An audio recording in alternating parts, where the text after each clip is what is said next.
se retrouve aujourd'hui parce que j'ai fait des expériences il n'y a pas longtemps sur les cartes qui me semblaient avoir des propriétés magiques. Parce que je me suis rendu compte que les magiciens utilisaient souvent quand même les mêmes cartes, et notamment les as dans leur tour. Et je me suis dit peut-être que ces magiciens ne sont pas tant que ça magiciens, c'est peut-être surtout les as qui sont magiques. Donc j'ai fait mes petites recherches, et je me suis rendu compte d'une première chose, c'est que les as sont doués de mimétisme. Alors qu'est-ce que c'est le mimétisme? C'est le fait de pouvoir copier ce qu'on voit. Donc j'ai pris une carte au hasard, en l'occurrence ici le 10 de cœur, et ce que j'ai fait c'est que je l'ai mise face à face avec tous les as comme ça, quelques secondes, et je me suis dit peut-être ceux-ci vont imprégner une sorte d'image virtuelle du 10 de cœur. Alors je sais c'est assez saugrenu comme idée, mais comment ça m'est venu? En fait, mon laboratoire est situé dans un immeuble assez bruyant, et mon voisin du dessus, qui est un grand fan d'animaux, l'autre jour écoutait National Geographic et c'était un reportage sur les caméléons. C'est donc comme ça que j'ai eu l'idée de faire cette expérience sur les as. Donc je me suis dit, peut-être avec le 10 de cœur qu'on a tiré, peut-être vont-ils réussir à faire quelque chose.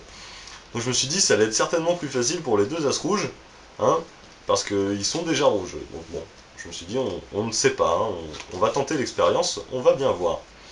Donc ce que j'ai fait, c'est que j'ai rassemblé les as et j'ai claqué des doigts. Et effectivement, quand j'ai à nouveau regardé mes cartes, j'en avais bien un premier qui s'était transformé en 10 de cœur. Alors c'était pas du tout un as rouge, hein.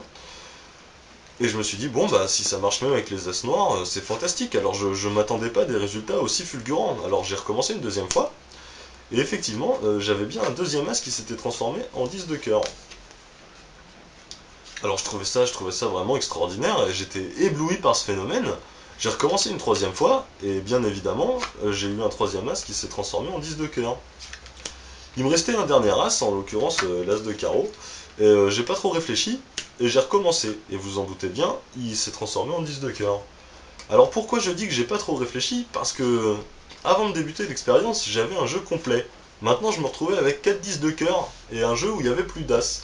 Alors j'étais un petit peu, je ne savais pas trop quoi faire, donc je me suis dit si c'est vraiment une imprégnation qui a fonctionné, ben, ça va être facile. Je vais prendre un autre jeu, je vais prendre un as, et je vais refaire une petite imprégnation comme ça.